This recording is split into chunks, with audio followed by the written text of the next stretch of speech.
প্রথমে একটি পাত্রে নেব 2 চামচ সাদা সর্ষে, 2 চামচ কালো সর্ষে, 2 চামচ পোস্ত আর 4টে কাঁচা লঙ্কা দিয়ে এটাকে ভালো করে মিক্সিতে কিন্তু আমি স্মুথ পেস্ট তৈরি করে সাইডে রেখে দেব। এবার অন্যদিকে সেদ্ধ করা ডিমগুলোকে আমি এরকমভাবে মিডল থেকে কেটে নুন আর গোলমরিচের গুঁড়ো মাখিয়ে রেখে দেব। এবার একটি কড়াইয়ে সর্ষের তেল দিয়ে ডিমগুলোকে এক এক করে প্রত্যেকটা ডিম দিয়ে এখানে সামান্য পরিমাণে নুন আর হলুদ দিয়ে কিন্তু আমি ডিমগুলোকে উল্টে পাল্টে লাল লাল করে ভেজে নেব।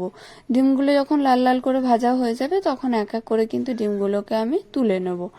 এবার অন্য একটি টিফিন বক্সে আগে থেকে যে কাঁচা লঙ্কা, সর্ষে আর পোস্তর যে মিশ্রণটা করে রেখেছিলাম সেটা দিয়ে দেবো বাটি ধোয়া কিছুটা জল, সামান্য হলুদ গুঁড়ো, সামান্য লবণ আর বেশ কিছুটা পরিমাণে সর্ষের তেল দিয়ে ভালো করে মিশ্রণটাকে মিশিয়ে নেব।